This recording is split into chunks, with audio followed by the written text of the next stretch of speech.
Oi, filho. Tá na minha carteira. Tá ali, ó.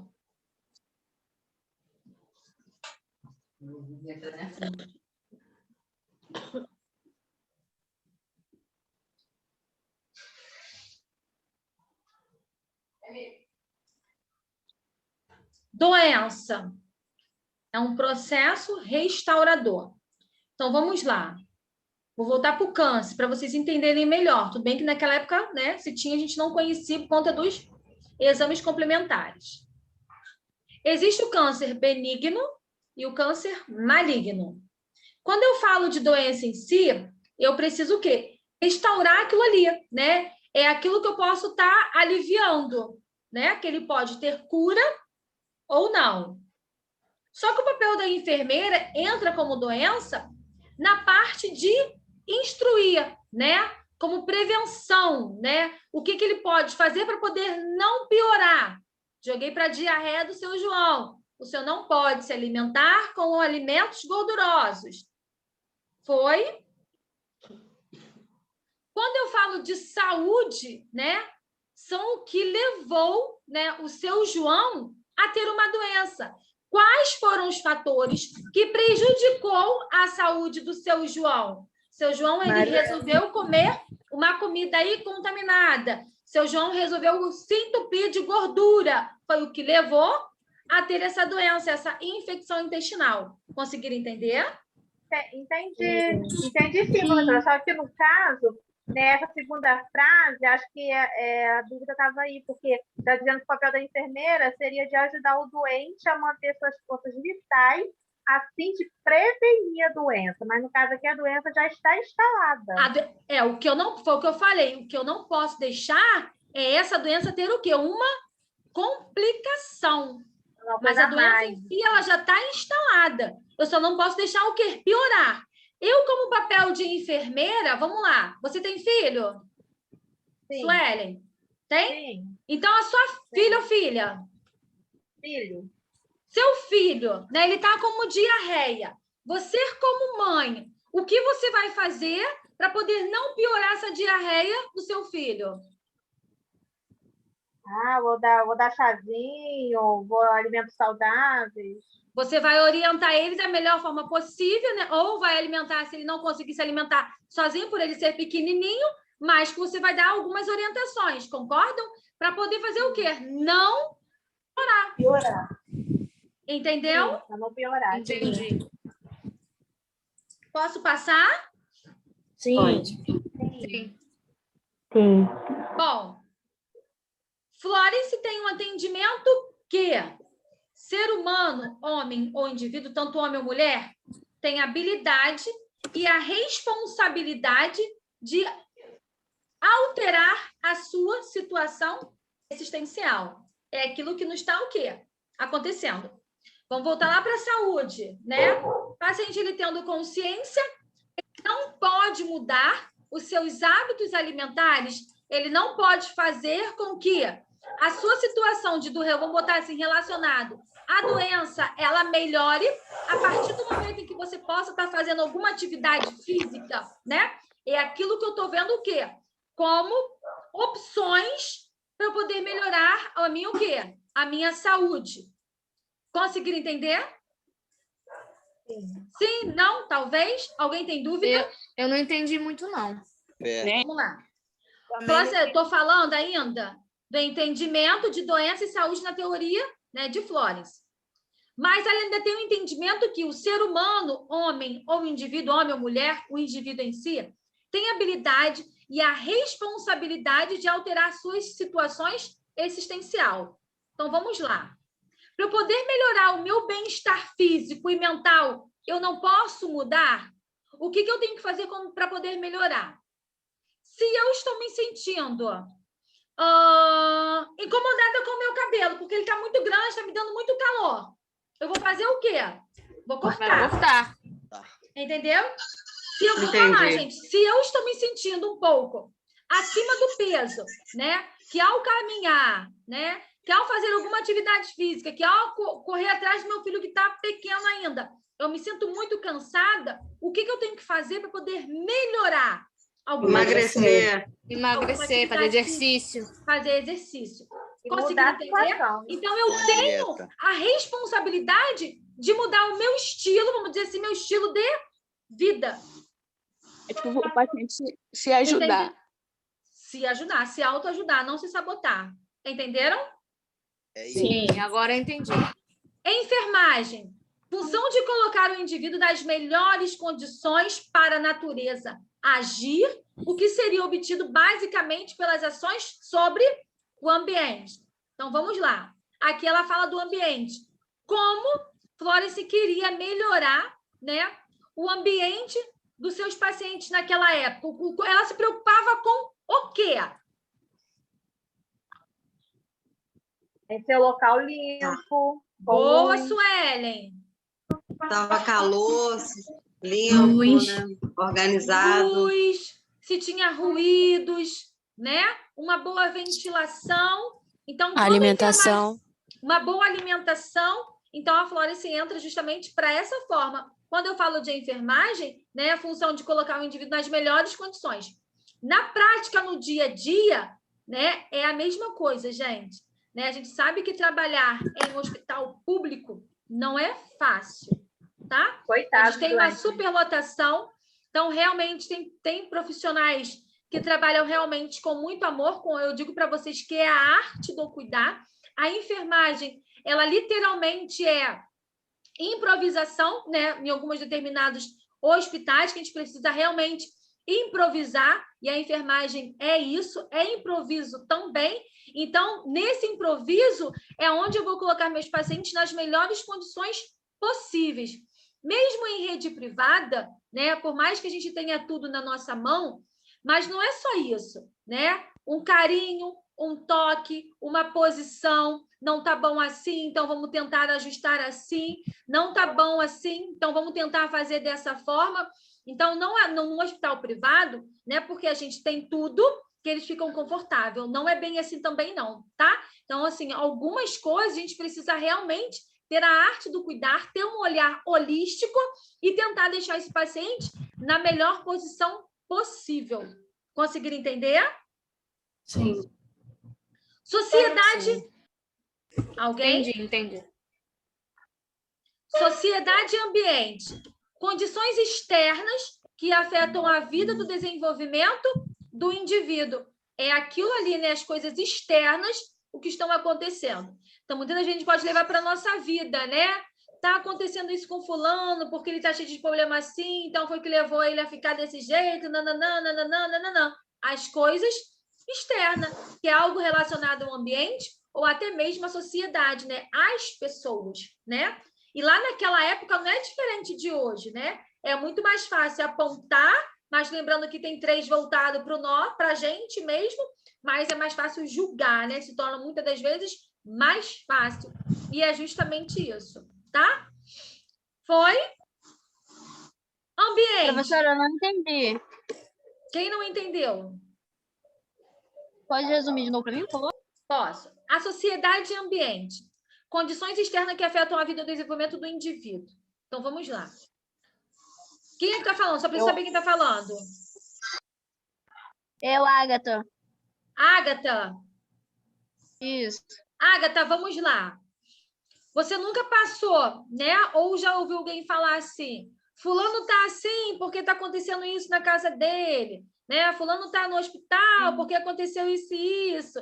Então, é justamente isso. Ou pode ser relacionado ao ambiente, ao meio que ele vive, que não é boas condições, ou até mesmo, né, os pré-julgamentos da sociedade, de outros indivíduos. Entendeu? Entendi. E naquela época também não era diferente, não, tá? Entendi. Foi? Foi. Agora que eu lembrei. Felipe, você está conseguindo me ouvir? Você está na live? Está conseguindo falar? Sim, estou ouvindo bem. Ah, hoje eu fui lá, você não estava lá, boneco. Fiquei sabendo que você saiu. Saí de lá, saí. Então, vamos lá. Ambiente, elementos externos, a pessoa que afetam tanto a saúde do doente quanto a pessoa saudável. Então, automaticamente, aqui em cima eu tenho sociedade e ambiente. E aqui embaixo vem confirmando o que eu acabei de dizer para vocês. Elemento externo, as pessoas que afetam tanto a saúde do doente quanto a pessoa saudável. Aquilo que levou, né, o ambiente que levou ele ficar o quê? Doente. A forma em que ele o quê? Vivia ou vive. Entenderam? Sim. Mãe, fala de novo, professora, não entendi. Gente, vocês prestam atenção, estou repetindo as coisas 3 vezes, toda hora falando, hein? Sociedade e ambiente, tá? É a mesma coisa, é a forma em que esse paciente vive e que levou, né, esse paciente a ficar doente, por conta do ambiente. Se é sujo, se é muito ruído, se é calor, se tem uma má alimentação, não tem ventilação nenhuma. Foi? Entendi. É o contrário, no caso. Oi? É o contrário do sociedade e ambiente. Na sociedade e ambiente, eu tenho os dois. Tanto o meio em que ele vive, que são as coisas externas, quanto a sociedade que está apontando. Mas embaixo eu acabo tendo também como um ambiente sozinho. São as coisas externas, é aquilo que levou ele a ficar doente. Sim. Foi? Quando eu penso em ambiente, eu tenho que pensar que ambiente que esse paciente vive, né? Será que ele está tendo uma boa alimentação? Será que as condições que ele vive é favorável ou não? Tem ventilação ou não? É ruído, tem muitos ruídos, né? Vive na sujeira. Então, o que está afetando ele a ficar doente? Entenderam? Entendi. Foi? Foi. A gente passa para a enfermagem moderna e seus aspectos críticos. Desigualdade social.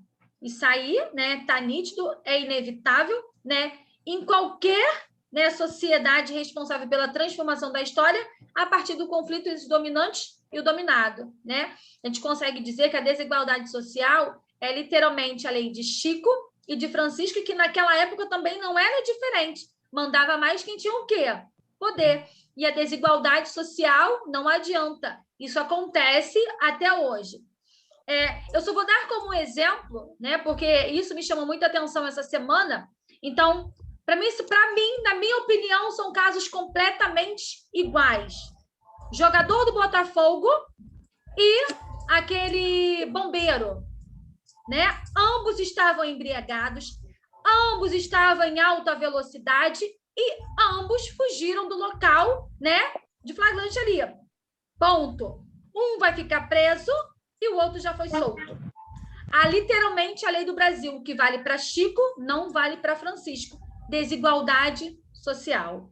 Para mim é a mesma coisa, né? Mas, enfim, não sou o juiz e quem sou eu na fila do pão para poder julgar alguém? A verdade toda é essa. Mas, para mim, está nítido que ambos deveriam ficar presos, né? O outro, que é o bombeiro, né? Ele estava mais errado ainda, porque ele foi flagrado literalmente, né?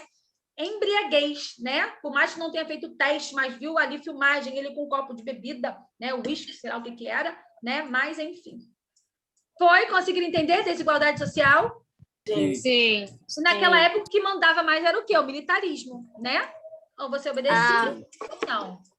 Hoje o que manda é quem tem mais dinheiro, né, professor? Infelizmente, né? Não tem jeito. Poder. Tá? Eu acabei de explicar. Poder, fenômeno que atinge todas as dimensões do convívio humano e nas organizações sociais. Sua característica como soberania, liderança, obediência, hierarquia, subordinação, influência, prestígios, autoridade, encontra-se em todas as relações sociais. Vou pegar aqui a hierarquia. Dentro da enfermagem, né, a gente temos, né, as pessoas que estão acima da gente. Então, vou trazer para a enfermagem. É importante, né, a gente seguir a hierarquia. Então, vocês são técnicos de enfermagem, eu sou a enfermeira responsável, em cima de mim tem uma enfermeira, né, que a gente diz que ela a enfermeira diarista, porque ela trabalha todos os dias, ela sabe mais dos pacientes que a gente, estão querendo ou não, ela tem ali um pouquinho mais a patamar do que a gente. Temos a gerente de enfermagem, que ela é a Supremo, tá? Então, assim, eu sempre sinalizo para vocês, quando o técnico vem reclamar para mim de alguma enfermeira, que ele não é da minha equipe, eu falo mesmo. Vai lá, fala com a sua enfermeira e se entende com ela. Não fale mal dela para mim, né? Nós somos do mesmo patamar. Não que eu não queira, porque se ela souber que eu estou com o técnico de enfermagem dela e que ele poderia estar resolvendo com ela, então para mim não rola. Se você não conseguir resolver, né? Aí eu posso conversar com ela, tentar resolver, aí sim. Mas caso ao contrário, se ela não souber que você veio falar comigo, sinto muito, eu também não quero ouvir, tá? Isso para não gerar fofoca. E outra coisa, hierarquia. Isso é importantíssimo dentro da enfermagem. E a gente sabe que acontece pouco, mas eu prefiro agir dessa forma. Eu prefiro me dar bem com todo mundo, né? A gente vive melhor, leva a vida com leveza e PT saudações para todo mundo, tá? Então, o poder é relacionado a isso, é o convívio, né? A organização social. Manda quem pode ou muitas das vezes obedece quem tem juízo, tá?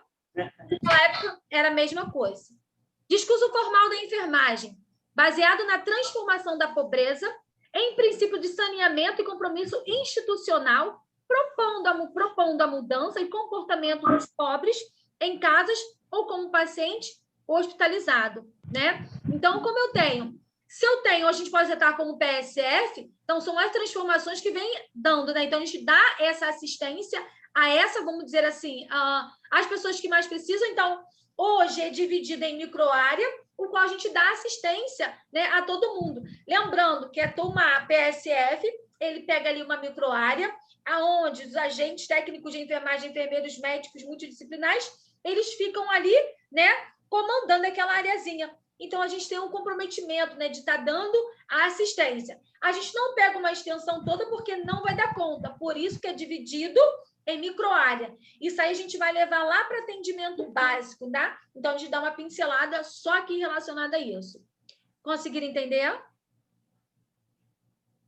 Sim. Então, vamos embora. Ambiguidade da prática. Flores propôs a divisão social de fazer da enfermagem o fazer intelectual para as moças de origem social, destacada a fazer o manual para as moças de origem simples. Opa! O que eu posso fazer? Ela viu, né, que é a ambiguidade, né, que é a prática ali de fazer a divisão para poder não ter nenhuma diferença entre outra, nenhuma distinção em outro, porque eu sou rica e porque eu sou pobre. Então, vamos fazer o seguinte, vocês vão fazer tudo certinho e vamos seguir a mesma linha. E qual era a linha que ela fazia, né, para poder todos terem o mesmo patamar? Vamos dizer assim, a mesma linha de raciocínio, não. Como intelectual, como inteligência, ela seguia que regra ali de ensino? Regra do ensino militar? Oi, regime? Militar. Militar. Então, ali, né, realmente não tinha lei nem de Chico e de Francisco. Tu era pobre, tu era rico, tu precisava estudar no regime militar da mesma forma, tá? Sem diferença. Sobre a escola fundada por Florence, deveria primar, né, pela disciplina moral dos alunos, pois era preciso moralizar o perfil das enfermeiras da época, já estereotipado por serem mulheres de reputação questionável e que bebiam durante o trabalho. Já falei sobre isso lá no início, tá? Por isso que aí a gente acaba ou não tendo a fama, né, por conta da reputação questionável daquela época, e muitas das vezes, né, quem foi para a Guerra da Crimeia, né, eram realmente as mulheres da vida, foram como voluntárias, umas serviram e outras não. Tinha relacionado a unha vermelha, batom vermelho. Hoje em dia não tem nada disso. Hoje vale, né, realmente é o quê? Cada instituição, então tem instituição que trabalha, a gente pode estar usando esmalte escuro, vocês podem ver que eu uso esmalte escuro, sem problema nenhum, mas tem professora, que não quer, preferem o esmalte claro, eles dão como sinal de limpeza, tá? Então, isso vai de instituição para instituição, tá? Maquiagem é utilizado, mas porém bem fraquinha também, nada muito cheguei. Pode falar.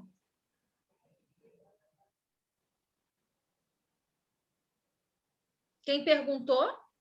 Professora? não, professora, é que tá alguém com o som ativado aí, não estava conseguindo te escutar direito. Está desativado. Então, ó, registro oficial, combateu o movimento das enfermeiras inglesas, registro oficial, reconhecendo o curso de enfermagem. Como que o curso de vocês será reconhecido? Quando vocês fizerem o quê? Quando vocês tirarem o quê? O porém. Porém. Né? Vocês terem aí, né, o vem porém, né, literalmente isso. Porém coral. Porém coral. Pegou com o mês, não é? Oi? Mas acho que de vocês é Porém, a azul, gente não é nem coral, é azul. Não era necessário registro, né? Naquela época a gente não tinha o registro, né? Essa numeração não tinha o porém naquela época, tá? Então não era necessário o registro, porque o real significado da profissão era o seu espírito vocacional de submissão, né? Seguiu o regime militar ali, aqueles ensinamentos. Opa, você está apta. Hoje não é bem assim. Hoje vocês precisam passar por provas, né? Estudar e estudar, e assim sucessivamente. Estudo é para sempre. Postura que, de certa forma, mostrava o seu compromisso com as elites. Como consequência, a profissão sai de uma fase de desmoralização social para autoritária, né, e preconceituosa, né? Então, assim, a gente ainda tem um pouquinho ainda de preconceito relacionado a isso. Mas vou dizer para vocês que isso é em qualquer profissão. Não tem jeito. Cobrador, motorista, né? Não tem jeito, né? Sempre relacionado a isso, eu posso dizer para vocês que isso é o quê? Caráter, né? O caráter a gente não muda, não adianta, tá? Pode falar. Oi? Antigamente, será que era mais fácil ingressar na área? Com certeza, amor. Imagine você estudar sem precisar, tipo assim, ó, se eu me mantesse na linha certinha, eu tô apta para trabalhar. Agora, se eu não seguisse os padrões do regime militar, tu tava cortada, tu era fora. O que mandava no caso era o caráter da pessoa, né? Exatamente, é aquilo ali que ela teria que seguir como regra, né? Tudo na vida tem regra. Se ela não se adequasse, né, ali às regras disciplinares, ela estava fora, entendeu? Antes era assim. Ô, professora, a série que eu comentei da Netflix, ela fala sobre tudo isso. Ela fala sobre tudo isso. A questão de Ana Nery é baseada a série é baseada naquilo. São o irmão e o noivo da menina que vão para a guerra e ela vai atrás para poder cuidar dele e dos demais. E fala sobre isso também. Eu confesso para você, Evelyn, que eu vou arrumar um tempinho para poder assistir. Ela é bem bacana, ela é bem maneira. E ela fala sobre isso aí que você acabou de dizer também, que se você andasse na linha, você já estava apto para você exercer a profissão. No entanto, que a menina estudava só um livro e ela já estava exercendo a profissão. E hoje não. Só aquilo. Hoje já não é mais assim. Né? A gente pode dizer que é como se realmente é o dom da caridade, né? Porque antigamente as pessoas só cuidavam da outra, aquela que tinha o dom, né? Então, assim, e o que a gente vê dos nossos pais, dos nossos antigos, é geralmente isso. Ou então, quando você vê uma pessoa passando mal, né? A pessoa sabe que você tem aquele dom, vai lá e te chama, né? Assim, né? Vamos botar as parteiras, né? Antes não tinha tanto hospital, igual temos hoje. Mas antes a gente sabia que uma moça, né? Uma senhora, ela estava acostumada a fazer o parto, o que ela ia fazer? Se uma gestante estava grávida, ela iria lá e fazia o parto. Era literalmente isso, tá? Naquela época. Boa colocação, né, Evelyn? Show de bola. Qual é o nome dessa série? Se eu não me engano, o nome dela é Em Tempos de Guerra. Tempos de Guerra. Obrigado. Tá? Dá uma olhadinha depois. O trem bom. Evelyn, depois manda no meu privado o nome, por favor. Tá bom. Tá? Tá. Quando vocês colocarem lá, se eu colocar meu nome lá, não tem o meu nome, mas tá, tua graça me basta. A tua graça me basta sempre. O amor de Deus sempre entrar me basta. pra pesquisar na Netflix, tava de cara assim. Basta mesmo. Tua graça me basta, tá? Sou eu. Então, ó, desenvolvimento da educação, né, em enfermagem no Brasil. A gente está partindo para agora, né? Agora recentemente aqui, né? Ao final do século XIX, apesar do Brasil ainda ser... não, gente, ainda tem que ler aqui em cima ainda. O ingresso das moças do Hospital de São Thomas exigiu o máximo da elevação moral contra o mínimo de condições educacionais. As disciplinas eram rígidas, e por qualquer deslize, a candidata era afastada do curso. Ou seja, ou tu anda na linha, né, ou tu mete o pé. Era literalmente isso, tá?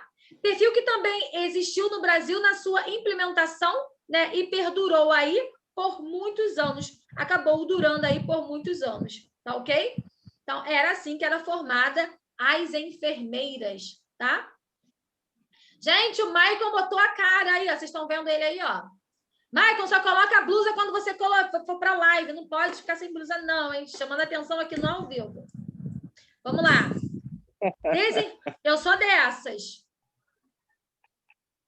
Desenvolvimento da educação no Brasil.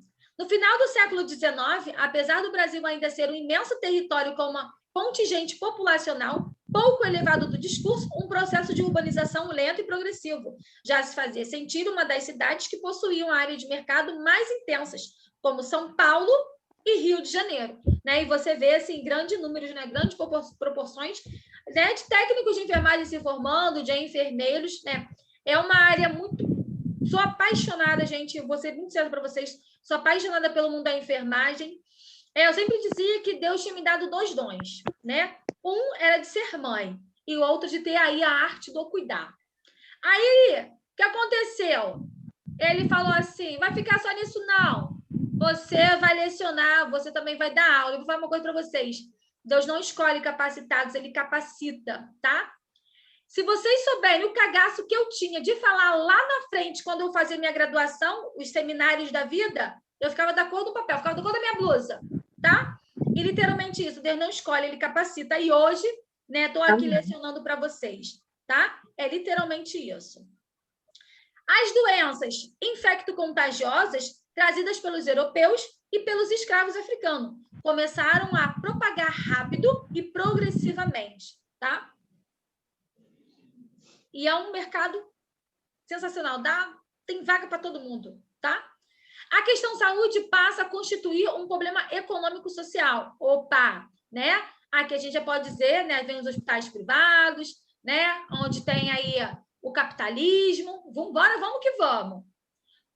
Foi para deter esta escaladas, né, de ameaça à expansão comercial brasileira, o governo, sob pressão externa, assume a assistência de saúde através da criação de serviços públicos, a vigilância e do controle de mais eficácia sobre os portos, inclusive estabelecendo a quarentena. A quarentena é por conta das doenças que chegaram, né? De infecto-contagiosa, através de doenças infecto-contagiosas trazidas por quem? Pelos europeus e pelos escravos. Então, ainda no século XIX, também houve-se um período de quarentena, claro, não tanto quanto hoje nós estamos, mas lembrando que a gripe espanhola, ela perdurou aí, né, por 2 anos também, tá? Revitalizava através da reforma de Oswaldo Cruz, introduzindo em 1904 a Diretoria Geral de Saúde Pública, incorporando novos elementos à estrutura sanitária, como serviços de profilaxia, febre amarela, que posteriormente veio transformar o Instituto Oswaldo Cruz. Opa! Então, vamos lá. Já pensando em profilaxia da febre amarela, é onde são iniciadas aí também as vacinas, né? Para determinadas doenças.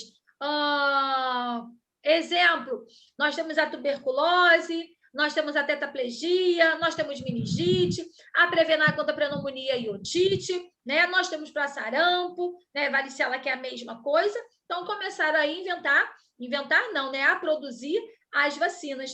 E nós também temos a vacina contra a febre amarela. Mais tarde, a reforma de Carlos Chagas, em 1920, numa tentativa de reorganização dos serviços de saúde, criou o Departamento Nacional de Saúde Pública, órgão que, durante os anos, exerceu a ação normativa e executiva das atividades de saúde pública. Carlos Chagas propaga a educação sanitária, luta contra a tuberculose, lepra e doenças venéreas. Então, a tuberculose, né, ela também é uma infecto-contagiosa, né, passa através do contato, tanto respiratório quanto contato. A transmissão dela é de via, né, aerossóis, tá? Contato direto e indireto. Então, hoje a gente sabe, hoje nós temos tratamento para tuberculose. É diferente, né, do que a gente está vivendo hoje, que é relacionado ao Covid. A gente só sabe que a gente precisa fazer a higienização das mãos, né, a utilização sempre de máscara. Deixa eu só fechar aqui 10 minutos. É contagiosa também. Ela é uma infecção, acaba sendo, né, como uma infecção aí comunitária, tá? Meu vizinho morreu de tuberculose. Mas tuberculose hoje tem tratamento. Naquela época não tinha tá? Né, logo no início que chegou o Covid, né, por conta da época de Carlos Chagas, né, das lepras, da tuberculose, né, começaram a meningite, falavam assim, mata tanto quanto. Só que, quando você descobre o tratamento, né, a pessoa que morre de tuberculose hoje é porque ela não fez o seu tratamento o quê? Correto, não fez seu tratamento adequado. Já o Covid... teve tratamento empírico, né? Isso, boa, garota! E hoje, para o tratamento do Covid, né, a única coisa que você precisa fazer como prevenção, né, que eu falo para vocês, vou afirmar mesmo, não existe uma prevenção perfeita contra o Covid. Então, o que você faz? Você apenas, né, vai diminuindo aí, né, a disseminação do vírus.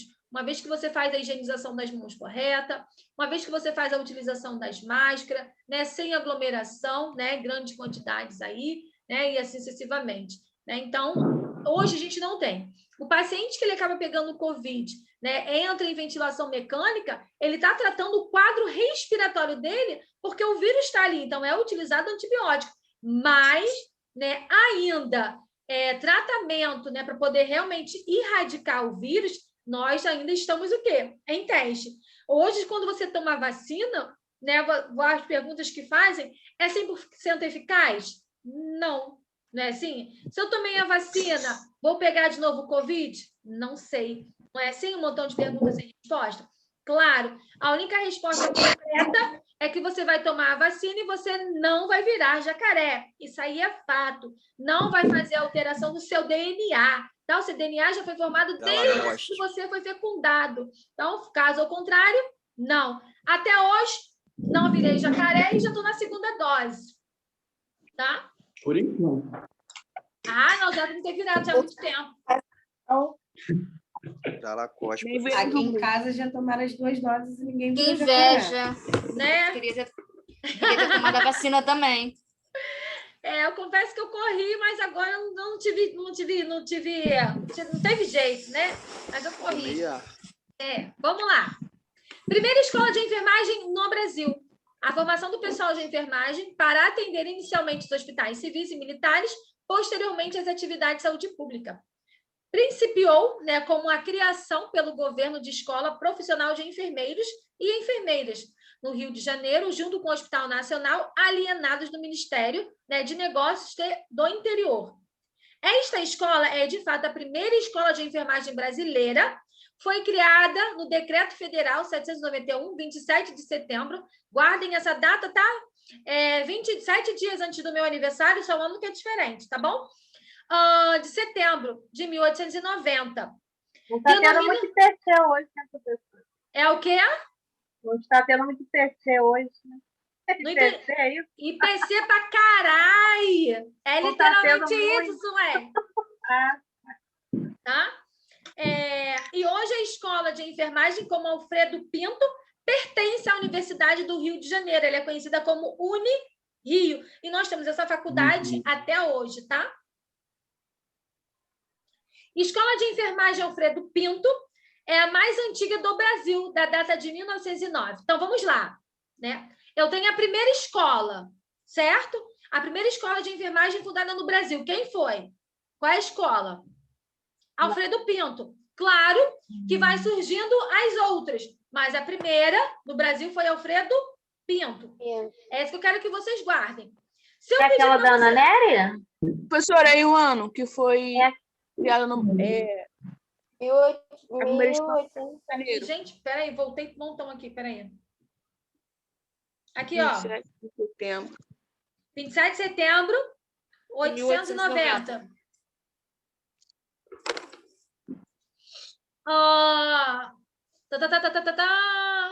Tá.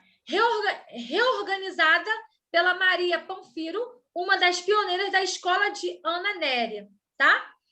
Então, vamos lá. A primeira foi Alfredo Pinto, em 1890, 27 de setembro. Passada aí, começou o quê? A surgir as outras escolas também no Brasil. E uma delas é a Cruz Vermelha do Rio de Janeiro, existe até hoje. A Cruz Vermelha, ela sempre te proporciona aí cursos gratuitos ou não, tá? Vale muito a pena. Quem faz curso, né? Vê lá no site da Cruz Vermelha fazer curso, vale a pena encher o currículo de vocês concurso, né? E hoje é gratuito, pode fazer até online, que eles também dão um certificado e vale a pena. É a mesma, deixa eu chegar lá que eu falo. Tá? A Escola da Cruz Vermelha do Rio de Janeiro começou em 1916 com curso de socorrista para atender às necessidades prementes da Primeira Guerra Mundial. Logo foi evidenciada as necessidades de forma profissional, que desenvolveu somente após a fundação da Escola de Ana Nery. E o outro para voluntários. Os diplomas expedidos pelas escolas eram registrados inicialmente no Ministério da Guerra, considerando-os oficiais. Esta acabou encerrando suas atividades. Então, uma das escolas, a primeira escola foi Alfredo Pinto, em 1890, 27 de setembro. Logo após, veio também aí a Cruz Vermelha do Rio de Janeiro. Escola de Ana Nery, tá? Nós temos até hoje, tá? A primeira diretoria foi a Miss Clara Louser, que energia, não sei falar, senhoras de grande capacidade e virtude, que soube ganhar, né, o coração das primeiras alunas habilitadas fora do comum, com habilidades fora do comum. Adaptou seus costumes brasileiros. Outros cultos tiveram no início, 19 de fevereiro de 1923.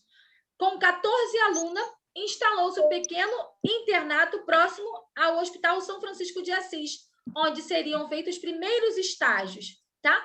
Primeiro estágio de vocês é onde? No querido laboratório, que vocês vão almejar tanto aí para o laboratório. Em 1823, durante um surto de varíola, as enfermeiras e alunas dedicaram-se ao combate da doença. Então, vamos lá. O que é importante aqui para mim na escola de Ana Nery, né? É vocês saberem que quando elas começaram a estudar, né, as pioneiras, aí, as alunas, o que elas fizeram de início logo? Né? Quando teve o surto da varíola, elas se dedicaram aí como combate da doença. Ponto. Oi? Pode falar. Ninguém? No caso, a primeira escola mesmo foi da Ana Nery, não? Aquela que recebeu o nome dela. Aqui é Ana Nery, não confundam com Florence, quando ela criou a primeira escola. Tá. No Brasil foi de Ana Nery. Okay. Isso, exatamente. Tá? Enquanto as epidemias, né, anteriores o índice de mortalidade atingiu 50%, desta vez baixou para 15%. A primeira turma de enfermeira diplomou-se no 19 de julho de 1925, logo ali. Tá? Destacam-se as turmas de enfermeiras Lais Neto, Royce, Alga Salinas, Larcorte, Maria de Castro Panfiro, Zulema Castro, que obtiveram a bolsa dos estudos, que obteram os estudos nos Estados Unidos. A primeira diretora brasileira da escola, Ana Nery, foi a Raquel Haddock Lobo, nascida em 18 de junho de 1991. Então, vamos lá. Hoje, a escola de Ana Nery, não sei se vocês conhecem Yetijuca, existe uma faculdade chamada São Camilo, e essa faculdade ela acaba mudando de nome aí o tempo todo, né? Igual loja, comerciais, essas coisas todas mudam de nome. Hoje ela é conhecida como São Camilo. E quem conhece ali a Haddock Lobo, né? É próximo à Rua Santa Mini, né? É onde ela fica. Então, se você ver a Santa Mini é do lado de cá, Haddock Lobo é do outro lado. Então, a escola ainda de Ana Nery, ela permanece ainda, só que hoje é conhecida como São Camilo, tá? A Cruz Vermelha, vocês já sabem, o Unirio também. Professora. Oi? Eu estou com uma dúvida aqui. A primeira escola foi Alfredo Pinto ou a de Ana Nery? A primeira escola foi de Alfredo Pinto. Vê aí as datas. Ah, tá. Aqui no Brasil, Alfredo Pinto foi a primeira. Isso. Depois vem surgindo as outras escolas. Não, a minha dúvida é porque lá atrás, no texto de Ana Nery, aí tem assim, a primeira escola de enfermagem fundada no Brasil recebeu o seu nome. Ana aí Nery. Essa dúvida que eu fiquei, entendeu? Então, a primeira escola, mas a primeira vem como Alfredo Pinto, que aí foi fundada. Ah, agora que eu vi a data.